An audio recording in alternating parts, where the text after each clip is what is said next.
আসসালামু আলাইকুম। Welcome to my easy CAC learn channel. আজকে আমরা আমাদের চ্যানেলের খুব একটা সুন্দর টপিক নিয়ে আলোচনা করব। আজকে আমরা দেখব যে রেস্ট ফ্রেমওয়ার্ক, জ্যাঙ্গোতে রেস্ট ফ্রেমওয়ার্ক আসলে কিভাবে কাজ করে, বা রেস্ট ফ্রেমওয়ার্কের ধারাবাহিক সিরিজে আমরা আসলে কি কি শিখব রেস্ট ফ্রেমওয়ার্কে, জ্যাঙ্গো রেস্ট ফ্রেমওয়ার্কের, সেটা আজকে এজেন্ডা প্রকাশ করব। শেষে হচ্ছে রেস্ট ফ্রেমওয়ার্ক বা রেস্ট এপিআই জিনিসটা কি সেটা নিয়ে একটু আপনাদের যদি ধারণা কম থাকে সেটার ধারণা কনসেপ্ট ক্লিয়ার করার চেষ্টা করব। তো let's start and just watch continue.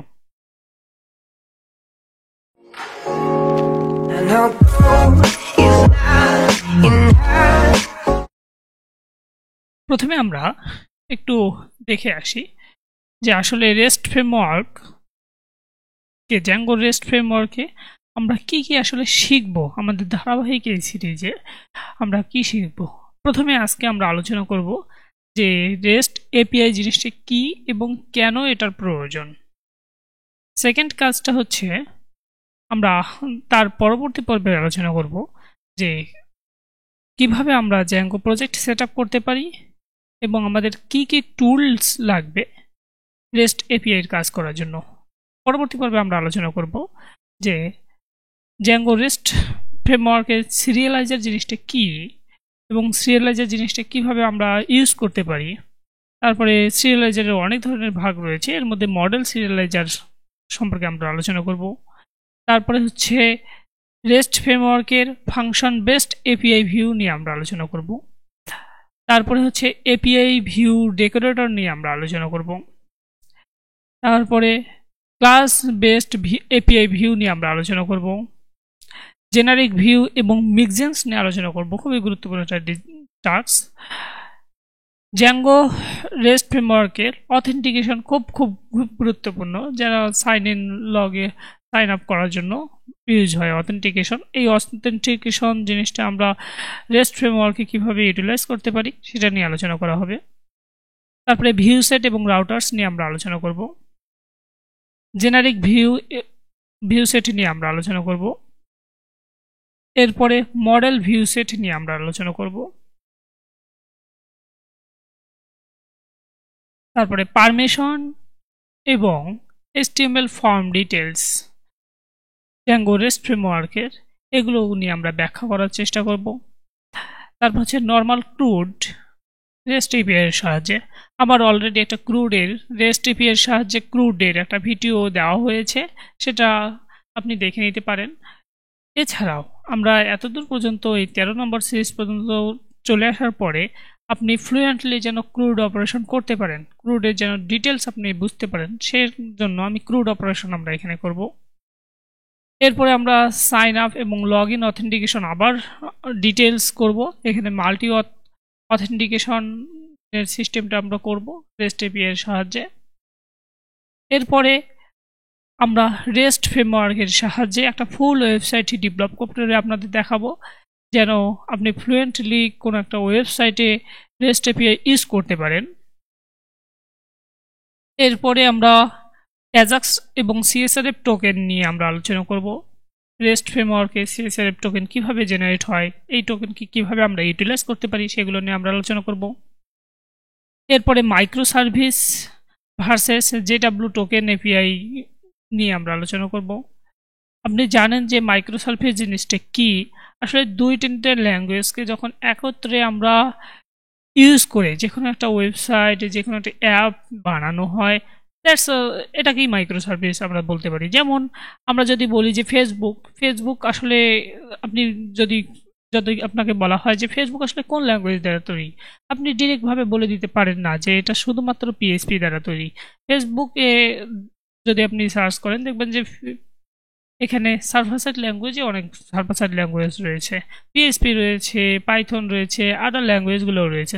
সেমভাবে যে বড় মাফিক ওয়েবসাইটগুলো রয়েছে সেগুলো অনেকগুলো ওয়েবসাইটের সমন্বয়ে তৈরি, অনেকগুলো ল্যাঙ্গুয়েজের সমন্বয়ে তৈরি। অর্থাৎ এখানে মাইক্রো সার্ভিস জিনিসটা মানে অনেক একটা ল্যাঙ্গুয়েজ থেকে এপিআই কল করে জাস্ট একটা সার্ভিস প্রোভাইড করা, দ্যাটস এ মাইক্রো সার্ভিস।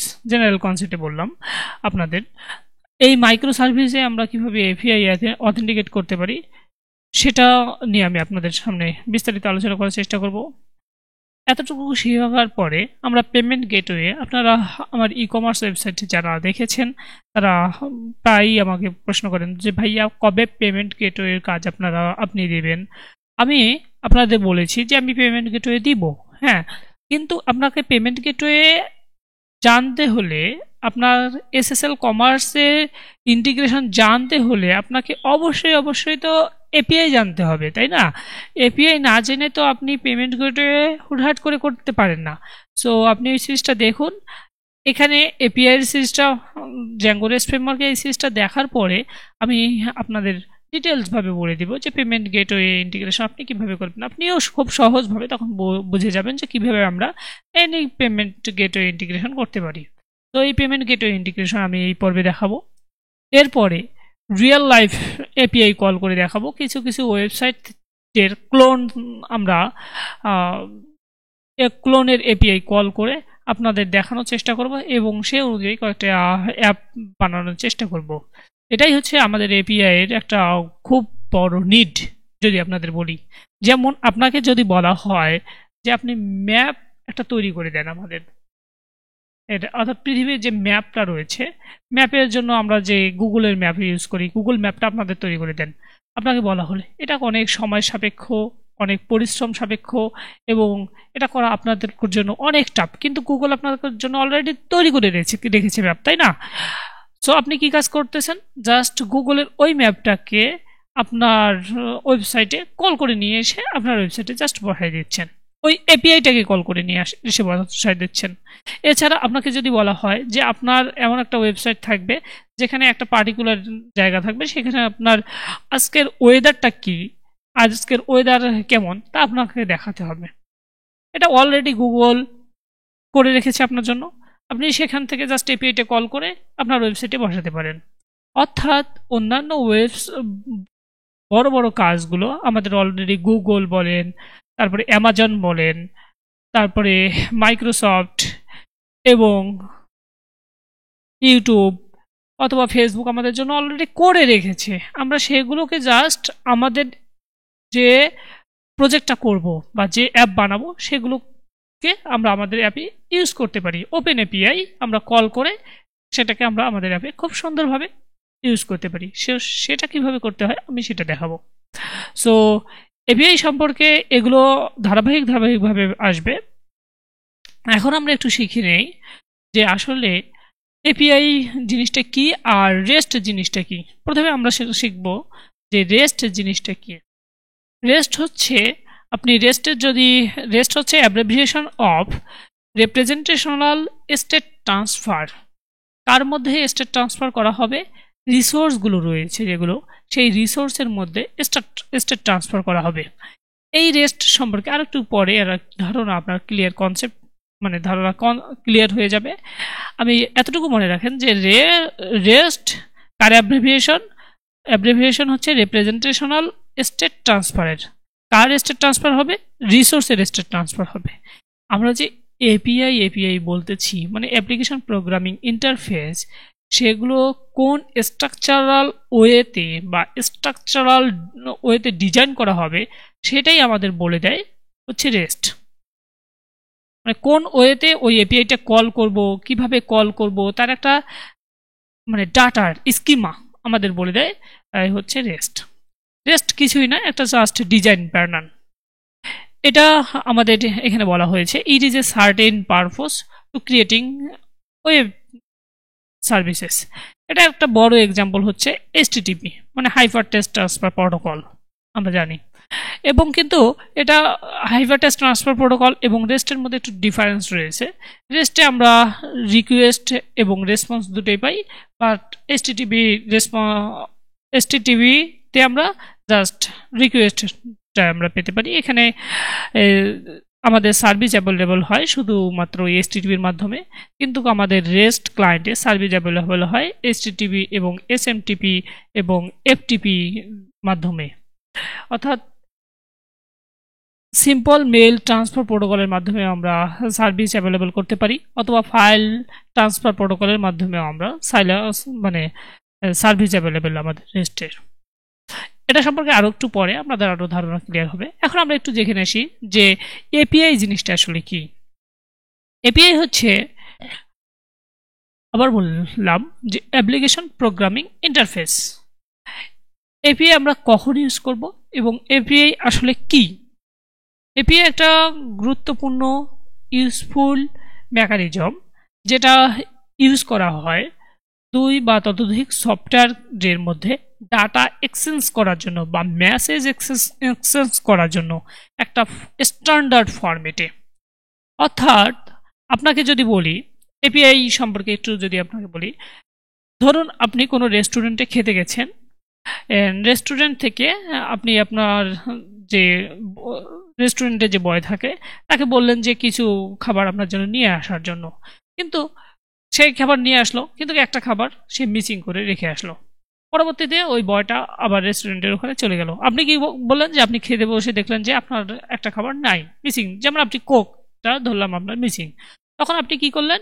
আপনি একটা রিকোয়েস্ট পাঠালেন যে আপনার ওই রেস্টুরেন্টের মালিকের কাছে যে আমার কাছে আসলে কোক আসে নাই, আমাকে কোকটা দিন। তখন এই রিকোয়েস্টের রেসপেক্টে ওই মালিক কি করতেছে, তখন ওই কোকটা আপনার কাছে রেসপন্স হিসেবে আপনার কাছে এটা পাঠিয়ে দিচ্ছে। অর্থাৎ এপিআই জিনিসটা হচ্ছে যে আপনি একটা রিকোয়েস্ট পাঠাবেন, সেই রিকোয়েস্টের উপরে ডিপেন্ড করে ওই রেসপন্স দিচ্ছে। অর্থাৎ এর জন্য যে একটা ইন্টারফেস তৈরি করে নিলেন, এটাই হচ্ছে জাস্ট এপিআই। এপিআই এখানে একটা খুব ভালো সংখ্যা রয়েছে যে an API is a useful mechanism that allows two pieces of software to exchange message or data in a standard format. Thus, it becomes a instrument to search for new revenue streams, open the doors to talent, or automate process in a innovative way. ওকে, এত কঠিন সংখ্যা আপনাদের মনে রাখার দরকার নেই। আসলে জেনে রাখেন যে এপিআই মনে হচ্ছে অ্যাপ্লিকেশন প্রোগ্রামিং ইন্টারফেস। এটা দুটো সফটওয়্যারের মধ্যে ডাটা এক্সচেঞ্জের জন্য ব্যবহৃত হয়। আমরা আরও এটার জন্য আরও বেস্ট সংজ্ঞা দেখার চেষ্টা করব। এখন আমরা তাহলে এপিআই শিখলাম, রেস্ট জিনিসটা শিখলাম, এখন আমরা দুইটার কম্বিনেশন তৈরি করতে যাচ্ছি। তাহলে আমরা শিখলাম যে এপিআই হচ্ছে আমাদের ডাটা এক্সচেঞ্জের একটা নিয়ম, আর সেই নিয়মটা যদি একটা ফরম্যাট দাঁড় করানো হয় বা স্কিমা যেটা দেয় সেটা হচ্ছে রেস্ট। এখন যদি আমরা কম্পারিজন তৈরি করি যে আসলে রেস্ট এপিআই আর এপিআই কি একই জিনিস বা এদের মধ্যে ডিফারেন্সটা কি, আসলে আমরা একটু চিন্তা করি। ওকে, আপনি অনেক চিন্তা করেছেন, চিন্তা করে অনেক কিছু বের করেছেন। আসলে এপিআই এবং রেস্ট এপিআই এর মধ্যে তেমন বড় কোনো ডিফারেন্স নাই, মানে কম্পারিজন নাই। আসলে দুটো জিনিসই প্রায় সেম, কিন্তু কিছু জিনিস আছে আমরা অনেক সময় বলি না, আমরা যখন 9-10-এ ক্লাস করেছি তখন বলেছি যে সকল খারই খারক কিন্তু সকল খারকই খার না, এরকম একটা আমরা মানে পড়ে এসেছি।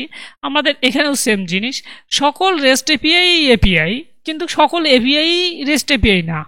মানে এপিআই এর ভিতর আরো অনেক ধরনের ভাগ রয়েছে, যেমন গ্রাফএসকিউএল এপিআই রয়েছে, তারপর হচ্ছে সোয়াপ এপিআই রয়েছে, কিন্তু সে সকল এপিআই রেস্ট এপিআই না। কিন্তু সকল রেস্ট এপিআই আমাদের এপিআই, সেটাই বলা হয়েছে এই প্রথম লাইনে আপনারা দেখতে পাচ্ছেন যে rest API is a type of API, not all API are rest but all rest services are এপিআইস।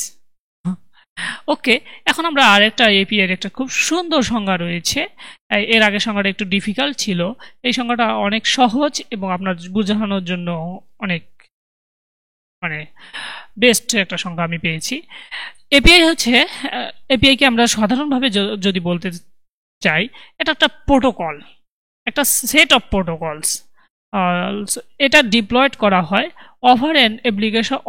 Over an application software communicates with other software components, and এটা একটা প্রোভাইড করে কি, একটা ইন্টারফেস প্রোভাইড করে। কার জন্য? to service which the application software offers to several live consumers. আমি একটু আগে যেটা বললাম যে এখানে একটা এপিআই এর মাধ্যমে কি একটা ইন্টারফেস প্রোভাইড করছিল আমাদের ডাটাকে এক্সচেঞ্জ করার জন্য বা ডাটাকে কমিউনিকেট করার জন্য, দুই বা ততোধিক সফটওয়্যার মধ্যে কমিউনিকেট করার জন্য একটা ইন্টারফেস তৈরি করেছিল। যেমন আমি ওয়েদার অ্যাপ, যে আমাদের অ্যাপটা রয়েছে, সেটাকে যদি আমাদের যে কোনো একটা ওয়েবসাইট, যেমন আপনার যদি পোর্টফোলিও বানান, আপনার পোর্টফোলিওতে ওয়েদারের একটা জায়গা রাখতে যাচ্ছেন, সো আপনি কি কাজ করতেছেন, ওই ওয়েদার অ্যাপ থেকে, গুগলের ওয়েদার অ্যাপ থেকে ওই ডাটাটাকে আপনার এপিআই কল করার মাধ্যমে নিয়ে আসতেছেন, অর্থাৎ ডাটা এক্সচেঞ্জের কাজটা এপিআই এর মাধ্যমে খুব সহজভাবে করতেছেন। এর জন্য আপনি যে ইন্টারফেসটা তৈরি করে নিয়েছেন সেটাই হচ্ছে এপিআই। আপনি যে জেসন ফরম্যাটে ডাটা নিয়ে আসতেছেন, যে একটা ইন্টারফেস তৈরি করে নিয়েছেন, এটাই একটা এপিআই। আর রেস্ট হচ্ছে সেটাকে আপনি কোন ওয়েতে নিয়ে আসবেন বা কিভাবে আপনাকে গাইড করবে, সেটা একটা রুল বা সেটা একটা set. Rest is a set of rules অথবা স্ট্যান্ডার্ড অথবা guidelines for how to build a web API. আমরা তাহলে বুঝলাম যে এপিআই জিনিসটা কি আর রেস্ট জিনিসটা কি। রেস্ট হচ্ছে এপিআই কিভাবে নিয়ে আসবেন বা কিভাবে বিল্ড করবে তার একটা রুল বা নিয়ম। ওকে, আমরা এটা বুঝলাম। এখন আমরা একটু কম্পারিজন যদি দেখি, কম্পারিজন আসলে এপিআই এবং রেস্ট এপিআই এর ভিতর তেমন কোনো কম্পারিজনে নাই। এই প্রথমে যে কম্পারিজনটা বললাম সেটাই জাস্ট এখানকার মধ্যে কম্পারিজন। এখন কিভাবে এপিআই সার্ভিস প্রোভাইড করে সেটা আমরা একটু দেখি। এখানে আপনারা দেখতে পাচ্ছেন যে এখানে ক্লায়েন্ট কোনো ডাটা পাঠানোর ক্ষেত্রে প্রথমে এপিআই গিয়ে যাচ্ছে, সেই এপিআই থেকে ডাটাটা আপনার ডাটাবেস সার্ভার ল্যাঙ্গুয়েজে যাচ্ছে, সেই সার্ভার ল্যাঙ্গুয়েজ থেকে সেই ডাটাবেসটা সার্ভারে যাচ্ছে, মানে ডাটাবেস ডাটাতে যাচ্ছে। ডাটাবেস ডাটা থেকে ডাটাটা আবার এপিআই মানে ডাটাবেস সার্ভার ল্যাঙ্গুয়েজ ওই ডাটাকে রিড করতেছে, সার্ভার ল্যাঙ্গুয়েজ থেকে ডাটাকে আবার আপনার এপিআই এর মাধ্যমে কল করে ক্লায়েন্টে আবার প্রেরণ করা হচ্ছে। এটাই ছিল জাস্ট সিম্পল ওয়ে। এখন আমরা ওয়ার্কিং ফ্লো দেখি জ্যাঙ্গো রেস্ট এপিআই এর ক্ষেত্রে। জ্যাঙ্গো রেস্ট এপিআই এর ক্ষেত্রে কিভাবে ওয়ার্কিং ফ্লো হয়, প্রথমে আমরা দুইটা জিনিস আপনি মনে রাখেন যে এখানে রেস্ট এপিআই এর ক্ষেত্রে রিকোয়েস্ট এবং রেসপন্স এই দুটো কাজ আপনাদের করা হয়ে থাকে। এখানে যখন ক্লায়েন্ট কোনো ওয়েবসাইটে ডাটা চাচ্ছে তখন সেখানে একটা রিকোয়েস্ট প্রদান করতেছে এবং সেই রিকোয়েস্টের উপর ডিপেন্ড করে আমাদের ওই ওয়েবসাইট আমাদের রেসপন্স প্রদান করতেছে। এটা হচ্ছে জেসন ফরম্যাটে হতে পারে, এক্সএমএল ফরম্যাটে হতে পারে বা র হিসেবে আসতে পারে। সাধারণতভাবে জেসন ফরম্যাটে আমরা ডাটাগুলো নিয়ে আসি। ওকে, আমরা এগুলো সম্পর্কে আরও একটু কনসেপ্ট ক্লিয়ার করতেছি আপনাদের। এখানে দেখতে পাচ্ছেন যে প্রথমে এখান থেকে ডাটা এখানে রিকোয়েস্ট আকারে যাচ্ছে, এই রিকোয়েস্টের উপর ডিপেন্ড করে এইদিকে রেসপন্স দিচ্ছে, আবার সেই রেসপন্সটা এখানে আসতেছে, ওই রেসপন্সের উপর ডিপেন্ড করে এখানে আবার রিকোয়েস্ট পাঠানো হচ্ছে। আমরা আরও একটু ক্লিয়ার কনসেপ্টে নিয়ে আসি। এখানে দেখুন এসএফ রেস্ট এপিআই একটা ইনস্ট্যান্স থেকে ডাটাটা আসলো আমাদের রিকোয়েস্টের কাছ থেকে, রিকোয়েস্ট থেকে ইনস্ট্যান্সে গেল, আবার এখান থেকে আমাদের রেস্ট সার্ভিসে গেল, রেস্ট সার্ভিস থেকে ডাটাটা যখন আমাদের রিকোয়েস্ট পাঠানো হলো সেই অনুযায়ী আমাদের রেসপন্স এখানে প্রদান করলো। ওই রেসপন্সের উপর ডিপেন্ড করে আমাদের এখানে ডেলিগেট ইন্টারফেস প্রদান করতেছে। অর্থাৎ প্রথমে আমাদের SF rest API share instance থেকে রিকোয়েস্টে যায়, রিকোয়েস্ট থেকে ডাটাটা আমাদের রেস্ট সার্ভিসে যায়, রেস্ট সার্ভিস থেকে আমাদের ডাটাটা রেসপন্সে যায়, রেসপন্স থেকে আমাদের যে ডাটা শো করানো দরকার সেই ডাটা শো করে। তাহলে আজকে আমরা এতটুকু দেখলাম যে প্রথমে আমরা দেখলাম যে আমাদের এজেন্ডাগুলো কি কি হতে পারে। এখানে আপনারা দেখতে পাচ্ছেন যে এজেন্ডাগুলো আমরা কিভাবে সাজিয়েছি। আশা করা যায় এই এজেন্ডা আমরা যদি ফুলফিল করি আপনার রেস্ট ফ্রেমওয়ার্ক সম্পর্কে অল কনসেপ্ট ক্লিয়ার হবে এবং আপনি যে কোনো অ্যাপ, আপনি যদি জ্যাঙ্গো জানা থাকে এবং এই রেস্ট ফ্রেমওয়ার্ক জানা থাকে, আপনি যে কোনো any type of website you can build within a single days, simple days, some days. আপনি এর জন্য আপনাকে এই সিরিজটা অবশ্যই ফলো করতে হবে আপনি যদি সমস্ত রেস্ট ফ্রেমওয়ার্ক জানতে চান। আমি অনেক ইউটিউবে অনেক টিউটোরিয়াল বা অনেক সিরিজ দেখার চেষ্টা করেছি, কিন্তু সেখানে কোনোটাতেই আমি এই ফুল যে আমার রিকোয়ারমেন্ট অনুযায়ী যে ফুল সিরিজটা এটা আমি পাইনি। আপনি যদি পেয়ে থাকেন তাও আমাকে একটু জানাই দেন। আমি আসলে পাইনি, কিন্তু আমি চেষ্টা করেছি যেন আপনাদের বাংলা ভাষায় বাংলায় খুব সহজভাবে আপনারা জ্যাঙ্গো দিয়ে ওয়েব ডেভেলপমেন্ট করতে পারেন। এই ওয়েব ডেভেলপমেন্ট করতে গিয়ে আপনার যেন কোনো সমস্যা না হয়, আপনি যেন ফুলভাবে রেস্ট ফ্রেমওয়ার্ক জানতে পারেন, সেজন্য আমার এই অক্লান্ত পরিশ্রম। এখন আমার এই এজেন্ডাটা আপনি একটু ভালোভাবে লক্ষ্য করবেন। আমার এই এজেন্ডার মধ্যে যদি কোনো টপিক আপনার মনে হয় যে মিসিং হয়েছে, সেটা এখানে ইনক্লুড করা দরকার, তাহলে কারেন্টলি আপনি আমাকে জানাই দিবেন। কমেন্ট বক্সে জাস্ট কমেন্ট করে দিবেন যে ভাইয়া এই টপিকটা আপনার এখানে ইনক্লুড করা দরকার। দেন আমি ওটা টপিকে ইনক্লুড করে আপনার চাহিদা অনুযায়ী এটা বোঝানোর চেষ্টা করব। সো আমার এই জ্যাঙ্গো রেস্ট ফ্রেমওয়ার্কের ধারাবাহিক সিরিজ জানতে শিখতে আমার চ্যানেলের সাথে থাকবেন, এটাই আমার কামনা। আর কোনো প্রশ্ন জানার থাকলে আমাকে নির্দ্বিধায় আপনারা কমেন্ট বক্সে কমেন্ট করতে পারেন, বা আমার ফেসবুক পেজে কমেন্ট করতে পারেন, বা আমার ফেসবুকেও আপনারা ইনবক্স করতে পারেন। আমি কোনো কিছু মনে করব না। আপনারা আমার সাথে আছেন, এটা শুনে আমি অনেক আনন্দিত। আর যারা এখনো আমার চ্যানেলটাকে সাবস্ক্রাইব করেননি, তারা আমার চ্যানেলটাকে কাইন্ডলি সাবস্ক্রাইব করে নিন। আর যদি আপনার ভালো লাগে তাহলে বেল আইকনটিতে ক্লিক করে নিন। তো এতক্ষণ সাথে থাকার জন্য আবারও আপনাদের আন্তরিকভাবে আমি ধন্যবাদ জ্ঞাপন করতেছি। আসসালামু আলাইকুম।